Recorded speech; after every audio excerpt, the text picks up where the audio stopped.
안녕하십니까. 오늘 암 생존자의 심혈관 질환의 예방과 관리라는 주제로 강의를 맡은 순환기내과 임우현이라고 합니다. 반갑습니다. 저는 지금 현재 순환기내과 심혈관 센터에서 근무하고 있고요. 제 주 전공은 부정맥 분야가 되겠습니다. 사실 암 생존자의 심혈관 질환 예방과 관리라는 주제로 말씀을 드렸는데요.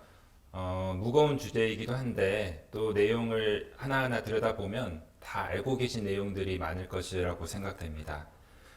먼저 사망 원인 통계에 대해서 말씀드리도록 하겠습니다. 통계청에서 매년 사망 원인 통계를 내고 있어요. 가장 최근 게 2024년도 통계 원인인데 보시는 것처럼 사망 원인 순위 1, 2, 3등을 보면 암, 심장질환, 그리고 폐렴입니다. 사실 보통 3등이 심혈관 질환 다음이 뇌혈관 질환이었는데 최근 폐렴이 많이 늘면서 특히 코로나나 또 최근에는 인플루엔자 때문에 폐렴으로 인한 사망이 늘면서 3위까지 올라간 상황입니다. 그리고 성별에 따른 차이도 크게 없어서 1등은 암, 2등은 심장질환, 3등은 폐렴이 되겠습니다. 그래서 암이 가장 사망 원인의 많은 부분을 차지하고 있기 때문에 암에 대한 진단 그리고 치료 관리가 가장 중요하겠는데요. 사실 암을 잘 발견하고 또 관리하고 치료하다 보니까 2번, 3번 사망 원인에 대해서도 관리를 해야겠죠. 그래서 이런 내용에 대해서 오늘 다뤄보고자 합니다. 사망 원인이 매년 어떻게 변화했냐를 보여주는 자료인데요. 인구의 고령화하고도 상당히 관련이 있습니다. 나이가 들면서 사람들이 사망하는 원인이 좀 바뀌죠. 그래서 고령화되면서 암으로 인한 사망이 쭉 증가하고 있고 심장질환은 의외로 그렇게 늘진 않고 있습니다. 사실 조금 늘긴 하지만 심장질환도 잘 치료하기 때문에 심장질환을 치료해 놓으면 결국은 암으로 사망하는 그리고 폐렴으로 사망하는 상황이 더 많다고 생각하시면 되겠습니다. 그래서 지금 오늘 참여해주신 여러분들께서 실제로 암을 치료받고 계시는지 또 암을 이겨내고 생존한 상태신지는 제가 정확하게 모르겠지만 암이라는 게 있을 때 그 암을 치료한 지 얼마나 되냐에 따라서 신경 써야 될 부분이 조금씩 다르다고 할 수 있겠습니다. 우리가 암을 진단되면 물론 암 종류에 따라서 굉장히 치료 성적이 좋고 대부분 완치가 되는 암도 있고 어떤 암은 굉장히 예후가 불량한 암도 있겠지만 아주 단순하게 생각해 보면 암 진단 후에 보통 5년 이내는 그 암을 완치하는 데 가장 집중을 해야겠죠. 그래서 이때 사망 원인을 줄이기 위해서는 원발암을 잘 진단하고 또 진행을 억제하고 해야 되겠습니다. 그런데 이제 암 치료가 잘 되고 나면 어떻게 될 것인가? 보통 5년 동안 암 재발이 없으면 완치됐다라고 판정하는 암이 많죠. 그 이후에는 원발암의 위험은 감소합니다. 그 뜻은 5년이 지나도 재발하는 암은 있기 때문에 5년 되었다고 100% 안심할 수는 없고 그렇지만 원발암의 위험은 점점 감소되지만 항암 치료나 방사선 치료 자체가 또 다른 암을 유발할 수 있는 위험 인자입니다. 그리고 사실 어떤 사람이 암 하나만 걸릴 건 아니잖아요. 위암을 치료하고 났더니 대장암이 생길 수도 있고 등등 2차암 발생 확률은 증가합니다. 그리고 이와 함께 심혈관 질환의 위험도 증가하고 정말로 암을 완전히 극복해냈다. 암에 걸린 지 벌써 10년이 넘었다. 그러면 사실 사망의 주 원인은 비암성 질환입니다. 그래서 심혈관 질환, 폐렴, 뇌혈관 질환.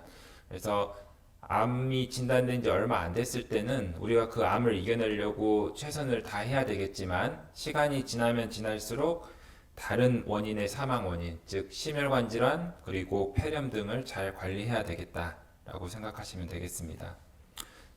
이러한 내용을 다시 한번 정리해 드리면 암 생존자 초기에는 암의 완치와 재발 방지를 위해서 노력해야 되겠다. 그렇지만 장기적으로는 심혈관 질환 관리를 동시에 같이 해야 되겠다입니다. 기저질환이 이미 있으면 고혈압이나 당뇨 같은 기저질환이 있으면 그 질환을 관리하시면 되겠고요. 그리고 또 여러 가지 예방적 조치를 해야 되겠고, 또 한 가지 암을 이겨냈더라도 다른 암이 또 생길 수 있기 때문에 암 검진을 계속 꾸준히 잘 받으셔야 되겠습니다. 심혈관 질환에 대해서 말씀드리겠는데요. 우리가 흔히 말하는 심혈관 질환은 죽상동맥경화증의 진행으로 발생합니다. 죽상동맥경화증이란 말은 사실 죽상경화증 또 동맥경화증이라는 두 가지 용어를 혼용해서 일반 시민들에게 조금 이해하기 쉽도록 만든 용어이기도 하는데요. 간단하게 말씀드리면 심장혈관, 뇌혈관에 기름이 차서 혈관이 좁아지는 것을 우리가 보통 죽상경화라 그러고, 큰 혈관, 대동맥처럼 큰 혈관이 딱딱해지고 문제가 생기는 걸 우리가 동맥경화라 합니다. 어찌됐건 여러 나쁜 인자들 때문에 혈관, 특히 동맥이 문제가 생기는 것을 우리가 죽상동맥경화증이라고 하고, 그 병의 진행 상태를 보면 이렇게 매끈하던 혈관 내피가 시간이 지나면서 이렇게 좁아지는데요. 좁아지는 주 원인이 이 혈관벽 내에 기름이 쌓이기 때문입니다. 그래서 사실 젊었을 때 태어났을 때는 이렇게 멀쩡한 혈관을 가지고 태어나지만 나이가 들면 여러 가지 요인, 그냥 고령 자체 때문에 또는 담배 태우고 당뇨 고혈압 또는 콜레스테롤이 높아서 이렇게 혈관벽 내에 기름이 쌓이고 좁아지는 병이 생기게 됩니다. 물론 이러한 변화가 굉장히 젊었을 때부터 시작은 한다고 그래요. 그래서 10대 후반만 되더라도 혈관벽에 기름이 조금씩 끼기 시작한다고 합니다. 그렇지만 이러한 진행을 억제하는 것은 본인의 노력으로 어느 정도 할 수 있다는 점 알고 계시고요.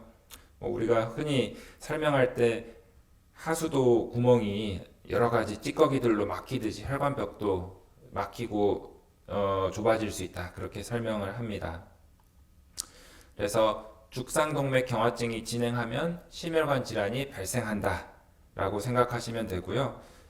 심장은 24시간 365일 뛰잖아요. 하루 종일 피를 공급받아야 됩니다. 산소가 충분히 녹아져 있는 동맥혈을 공급받아서 하루 종일 열심히 뛰어야 될 심장인데, 그 혈관이 좁아져 있어서 혈류 공급을 잘 받지 못하는 상태가 발생하면 그때 이제 동반되는 질환이 협심증입니다. 이렇게 좁아져 있어도 안정 시에는 보통 괜찮아요. 가만히 쉬고 있고 휴식을 취하고 있으면 좁아진 혈관으로도 피가 쫄쫄쫄쫄 가서 증상이 없지만, 갑자기 신호등불이 바뀌어서 급히 뛰어갈 때, 또 아파트 계단을 오를 때 심장이 더 일을 해야 되는 상황이 오면 이렇게 좁아진 혈관으로 필요한 만큼 충분히 산소와 영양분 공급을 못하기 때문에 가슴이 빠근하게 아픕니다. 숨도 많이 차고, 그러한 것이 이제 협심증이고요. 심근경색은 이렇게 문제 있는 혈관이 있어야 되는데 어느 날 갑자기 안에 혈전이 생기면서 막히는 것입니다. 그래서 혈관이 더 이상 산소 공급, 에너지 공급을 못하기 때문에 이 혈관에서 공급받는 심장 근육이 괴사되는 상황이 심근경색입니다. 그래서 심근경색 환자의 절반 정도는 이전에 전혀 증상이 없던 환자예요. 그래서 그렇게 혈관이 안 좁아져 있더라도 어느 날 갑자기 혈전으로 막혀서 가슴 통증이 생기면서 심장 근육이 괴사되는 상태가 되고, 또 절반 정도는 이전부터 협심증 증상이 있었던 분들이 되겠고요. 그래서 이러한 죽상동맥경화증이 생기니까 협심증, 심근경색, 또 조금 다른 얘기지만 뇌경색도 생기는데, 죽상동맥경화증은 왜 생기는가입니다. 죽상동맥경화증은 여러 가지 위험 인자들이 기여를 하는데 그림에 표시해 놨죠. 고혈압, 흡연, 당뇨병, 가족력, 비만, 운동 부족, 그리고 고지혈증. 고지혈증에는 이렇게 나쁜 콜레스테롤이 많거나 좋은 콜레스테롤이 부족하거나 그런 것들입니다. 이 동그라미 크기는 얼마나 중요한가를 나타낸 표라고 생각하시면 되겠고요. 보시면 콜레스테롤이 엄청나게 중요하죠. 가장 큰 위험 인자입니다. 죽상동맥경화가 진행해서 혈관이 좁아지거나 막히면 결국 증상이 생기고 위험해지면 우리가 치료를 해야 되죠. 어떤 치료가 있냐면 약물 치료가 있습니다. 그래서 뭐 피가 묽어지도록 항혈소판제도 투여하고 통증이 덜하도록 협심증 약도 투여하고요. 여러 가지 약물 치료를 하는데 반응이 없으면 이렇게 혈관을 이어다주는 관상동맥 우회술이라는 수술을 하기도 하고 또는 스텐트를 넣는 관상동맥 중재술 시술도 하기도 합니다. 그렇지만 이러한 본격적인 치료가 들어가기 전에 가능하면 예방을 하면 가장 좋겠죠. 항상 예방이 가장 중요합니다. 그래서 죽상동맥경화, 심혈관 질환을 어떻게 예방하느냐. 죽상경화증을 악화시키는 위험인자들을 다 관리하면 되겠죠. 그래서 이러한 위험인자들을 차단할 수 있는 부분은 차단하고 또 관리할 수 있는 부분은 관리하면 되겠습니다. 물론 관리 안 되는 부분도 있어요. 여기 지금 표시는 안 했지만 중요 위험인자 중에 하나가 고령이에요. 나이를 거꾸로 되돌릴 수 없고 그리고 가족력. 이미 뭐 가족 중에 그러한 병력이 있는 걸 우리가 되돌릴 수는 없잖아요. 그런 거 말고 나머지는 대부분 관리를 할 수 있습니다. 그래서 죽상동맥 경화증은 우리가 관리할 수 있는 질환이다 라고 생각하시면 됩니다. 앞서 말씀드렸을 때 죽상동맥 경화증에서 가장 큰 위험인자 중에 하나가 이상지질혈증 또는 고지혈증이라고 했죠. 피 속에 콜레스테롤이 높은 겁니다. 그래서 피검사 등을 통해서 진단이 되는데 콜레스테롤이 높다고 하면 환자분들 치료하자고 그러면 대부분 먼저 제가 노력을 한번 해보겠습니다. 그렇게 말씀하세요. 노력하는 방법 다 아시죠? 식사 조절, 운동, 체중 감량 등등인데요. 그러한 식사 조절 같은 게 사실 쉽지는 않습니다. 어떻게 하면 이상지질혈증을 피할 수 있는 식이요법이냐? 먼저 탄수화물 섭취를 줄여야 돼요. 우리가 콜레스테롤이 높으니까 지방질 적게 먹으면 되지 않을까라고 생각하는데 더 중요한 것 중에 하나가 탄수화물입니다. 그냥 탄수화물 먹으면 우리 장에서 흡수돼서 간에서 열심히 그 재료로 콜레스테롤을 합성합니다. 그렇기 때문에 탄수화물을 전체 섭취량의 3분의 2 이하로 우리나라 사람들 탄수화물 굉장히 많이 먹어요. 밥 먹지 뭐 고구마, 감자, 빵, 떡 다 맛있는 것들인데 그런 것들 섭취를 많이 줄여야 됩니다. 그리고 지방은 지방기 있는 것 완전 피해야 된다라고 생각하는데 그렇지는 않아요. 적정 수준으로 하루 식사량의 30% 이내. 그래서 뭐 기름기 있는 음식 드셔도 되지만 과하지만 않게 드시면 된다. 전체 섭취량의 30% 이내고 그리고 나쁜 기름, 트랜스 지방은 최대한 적게 섭취하고 그리고 불포화 지방산 또는 단일 불포화 지방산 같은 것의 섭취를 조금 늘리자 뭐 그 정도로 말씀드리면 되겠습니다. 결국은 탄수화물 줄이고 지방 섭취도 제한을 할 때 나머지 에너지원은 어디서 가져오느냐? 단백질입니다. 단백질 많이 섭취하자 많이 들어보셨죠? 그래서 단백질을 많이 섭취하고 탄수화물은 줄이고 지방은 적정 수준으로 에너지 섭취를 해야 되겠습니다. 다음으로 운동입니다. 우리가 그 운동 중요한 건 다 아는데 어르신들 운동하냐고 여쭤보면 대부분 열심히 한다. 어떤 운동 하시냐 그러면 걷기 운동한다. 1시간씩 걷는다. 대부분 그렇게 말씀하시는데 안 하는 것보다 훨씬 낫죠. 그렇지만 운동에 좀 양이 부족한 경우가 많습니다.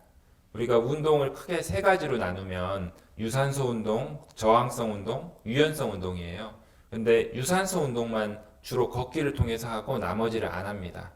그래서 걷기 운동을 하더라도 강도가 좀 있어야 돼요. 그래서 우리가 뭐 여유 심박수의 40%에서 75%에 달하게 한다. 좀 복잡한 얘기인데 이 계산하는 식이 밑에 있는데 어떤 거냐면 220에서 나이를 먼저 빼고 70세로 가정하겠습니다. 그리고 안정시 심박수 한 50에서 60회 되잖아요. 50 뺄게요. 그러면 220에서 70 빼고 50 빼면 100 남잖아요. 100에 운동 강도 이 정도. 대충 운동 강도를 50%로 잡으면 50 정도 되죠. 100에 50%니까. 결국은 본인 심박수에 50회가량 더 증가시키는 운동을 해야 된다. 즉 걷기를 하더라도 심박수가 100회가 좀 넘어야 돼요. 110회, 120회 가도록 빠른 걸음 걷기, 숨이 좀 차야 됩니다. 그렇게 중동도 고강도 운동을 하셔야 돼요. 그래서 빨리 걷기나 가벼운 언덕 오르기 등을 하시는 거를 하루에 30분에서 60분 정도, 가능하면 주 5일 이상. 그리고 저항성 운동은 사실 근력 강화를 하는 운동인데, 근력 강화 운동이 굉장히 중요합니다. 그래서 연세 드시면 근육량이 보존이 돼야 되는 게 너무나도 중요하고, 아령을 든다든지 아니면 스쿼트를 한다든지 푸시업을 한다든지 등등의 운동을 해야 되는데, 처음에 접할 때는 쉽지 않은 경우가 많아요. 그래서 조금 뭐 어렵더라도 운동하는 그런 체육관 같은 데서 좀 전문가의 도움을 받아서 어떻게 하면 근력 운동을 할 수 있을지, 올바른 자세도 배우고요. 또 안전한 자세도 배우면 좋겠습니다. 그리고 나머지가 유연성 운동이에요. 스트레칭입니다. 스트레칭은 주 2, 3일이라고 했지만 가벼운 스트레칭은 매일 하는 게 좋아요. 그래서 주무시기 전에라도 한 번씩 스트레칭하고, 또 운동하시기 전에는 항상 동적 스트레칭. 동적 스트레칭이라면 본격적 운동하기 전에 이렇게 가볍게 뛰고 몸을 돌리면서 몸을 좀 열을 올리는 겁니다. 예열을 한다고 생각하시면 되고, 이런 것들을 다 고루고루 할 때 운동 효과가 최대가 된다라고 생각하시면 되겠습니다. 뭐 이거는 좀 어려운 내용처럼 보이는데 내용 자체는 간단합니다. 암 생존자들이 열심히 운동했을 때랑 안 그랬을 때랑 어떠한 차이가 있느냐를 분석한 연구입니다. 그래서 우리나라 그 데이터를 가지고 한 거고, 암에서 생존한 27만 명 정도를 분석했어요. 27만 명 정도를 분석하고 한 4년 정도를 계속 관찰했는데, 암을 처음 진단됐을 때 4년 정도 지났을 때 기준으로 운동 안 한 사람, 계속 운동 안 한 사람, 처음에 운동을 열심히 했지만 나중에는 뭐 여러 이유로 운동 잘 못하게 된 사람, 운동을 안 했지만 암에 걸렸다고 이제 열심히 관리해야지 운동을 열심히 한 사람, 처음부터 끝까지 계속 운동 열심히 한 사람, 이렇게 네 그룹을 나눴을 때 처음부터 끝까지 계속 운동 안 한 사람들 비교해서 심근경색, 심부전, 또 심방세동이라는 부정맥 발생률이 다 이렇게 감소합니다. 그래서 애시당초 운동을 하셨던 분, 또는 계속 운동을 하시는 분, 네, 그리고 안 했더라도 암 진단되고 운동을 하시는 분들이 심혈관 질환의 발생률을 작게는 10%, 많게는 20% 정도 감소시킨다라는 결과를 보고한 연구가 되겠습니다. 다음으로는 체중 조절입니다. 사실 암 진단되고 치료 받으면 대부분 힘들어서 체중이 많이 빠지세요. 그래서 과체중 가지고 고민할 일은 많지는 않지만, 최근에는 또 항암제가 굉장히 좋아져서 부작용 별로 없고 해서 체중 그대로 유지되는 분들도 있습니다. 그런 분들은 체중 조절을 해야 되는데 연세 드셔서 체중 빼기가 쉽지는 않죠. 근데 정말로 과체중이면 요즘에는 또 약물이 좋은 게 많아요. 그래서 이런 약물을 사용해서라도 적극적으로 체중을 적절하게 조절할 수 있으면 좋을 것 같습니다. 앞서 말씀드렸던 내용들이 전체적으로도 심혈관 질환을 예방하는 그런 요법들이지만, 또 한 가지 한 가지가 다 콜레스테롤을 낮추는 그런 요법들인데요. 앞서 콜레스테롤이 높다고 하면 대부분 환자들이 먼저 제가 먼저 관리를 해보겠습니다, 약 복용 안 하겠습니다라고 말씀을 드린다고 했잖아요. 보면 나중에 다 어디서 이상한 거 드시는 경우 많아요. 우리나라 사람들은 특히나 먹는 걸로 그런 병을 조절하려고 하는 생각이 좀 강한 편이거든요.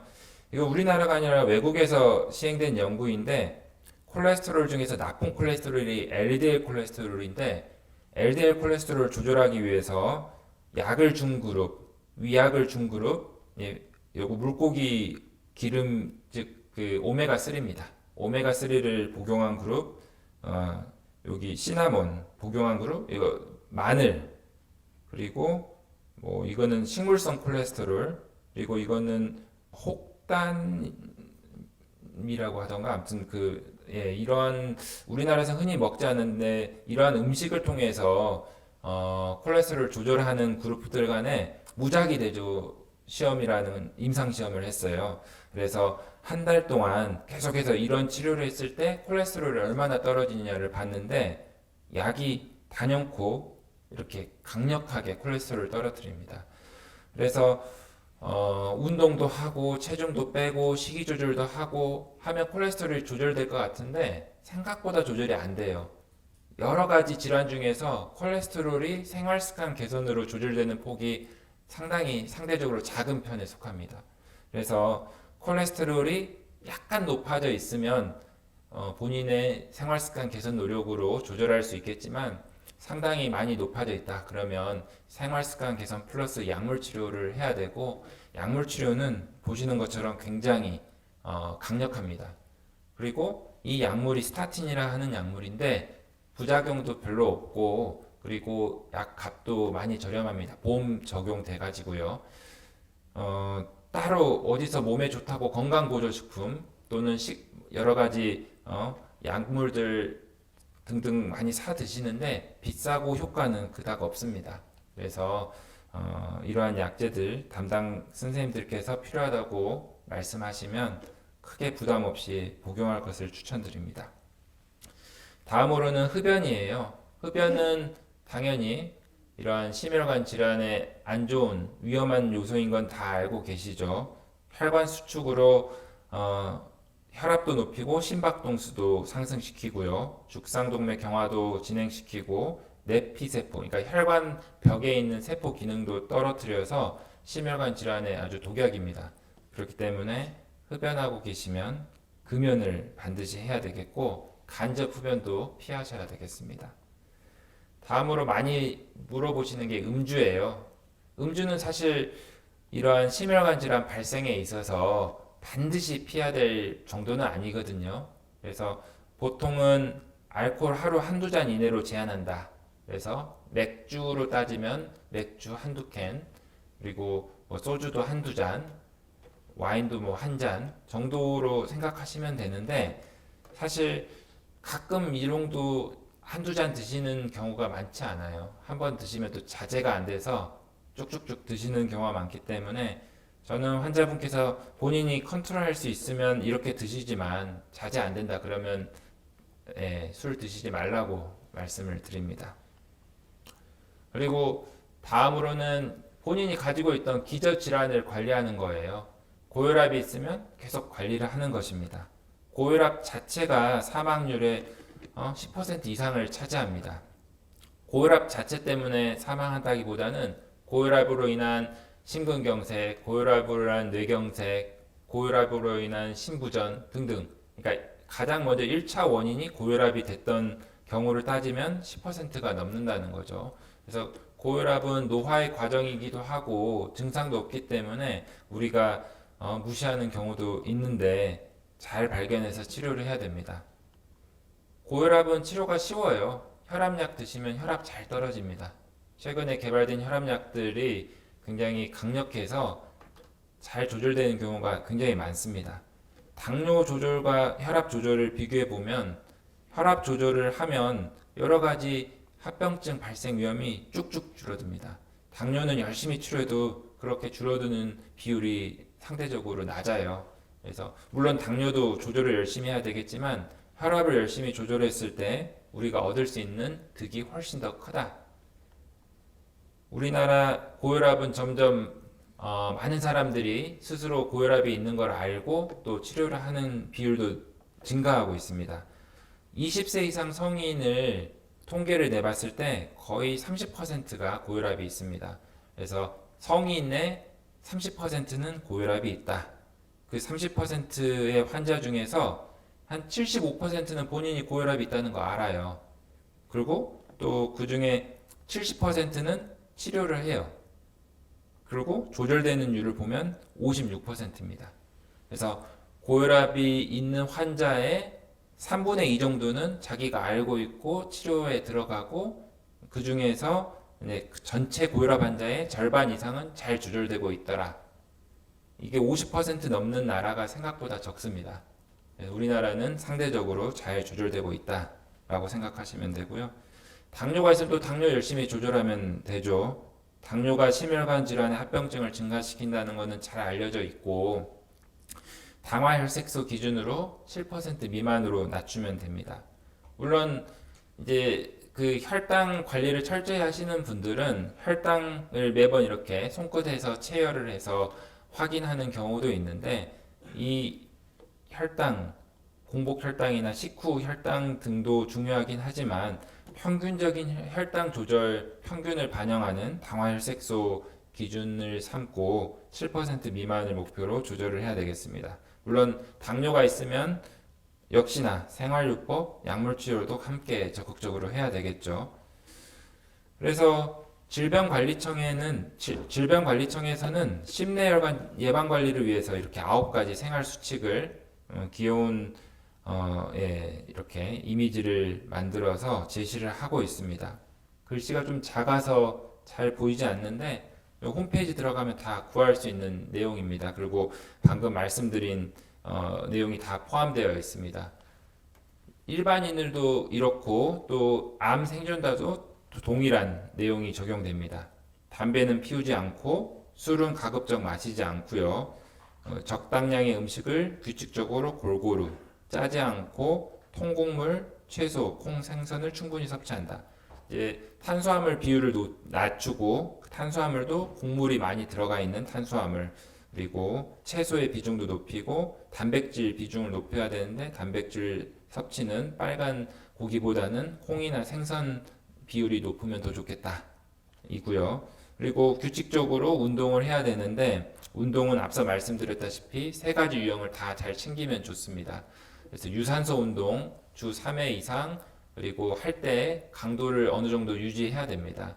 심박수 110회, 120회는 도달하도록 숨이 좀 꽤 찰 정도로 땀이 쭉 날 정도로 하셔야 되겠고 그냥 주변 분들과 잡담하면서 천천히 걷는 거는 크게 운동이 안 될 수 있습니다. 그리고 근력 운동 하시고 또 스트레칭도 가능한 매일 하시고요.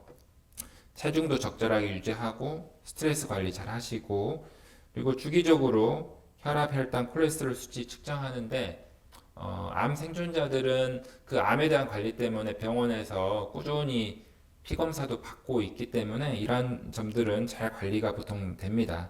그리고 기저질환으로 혈압, 당뇨, 이상지질증이 있으면 거기에 맞춰서 생활습관 개선, 약물 치료 잘 하셔야 되겠고요. 그리고 갑자기 없었던 증상이 생기면 또 급히 치료를 잘 받으셔야 되겠죠. 괜찮다가 가슴이 아프거나 또는 숨이 많이 찬다 그러면 그게 심혈관 질환인지 여부를 빨리 파악하고 적절한 치료를 받아야 되겠습니다. 마지막으로 또 한 가지 추가하면 제가 전공이 부정맥이기 때문에 심혈관 질환 말고 심장 질환 중에서 심방세동이라는 부정맥이 있는데요. 암 환자에서 발생이 증가해요. 그래서 이것도 우리나라 건보공단 데이터 분석했는데 80만 명 이상 분석한 결과 암 환자들은 그렇지 않은 일반인들과 비교할 때 심방세동 발생률이 1.6배 더 증가한다. 그래서 병이 있는데 또 병이 생긴다는 측면에서는 조금 슬플 수 있지만 빨리빨리 발견해서 또 심방세동도 뇌경색의 큰 위험 인자이기 때문에 적절히 관리를 잘 받아야 되겠습니다. 오늘 말씀드린 내용을 요약하자면 암 생존자에서 심혈관 질환은 여전히 중요한 사망의 원인이다. 암을 극복했지만 두 번째 사망 원인인 심혈관 질환을 무시하면 안 된다. 그런 내용이고요. 심혈관 질환은 상당 부분 예방할 수 있다.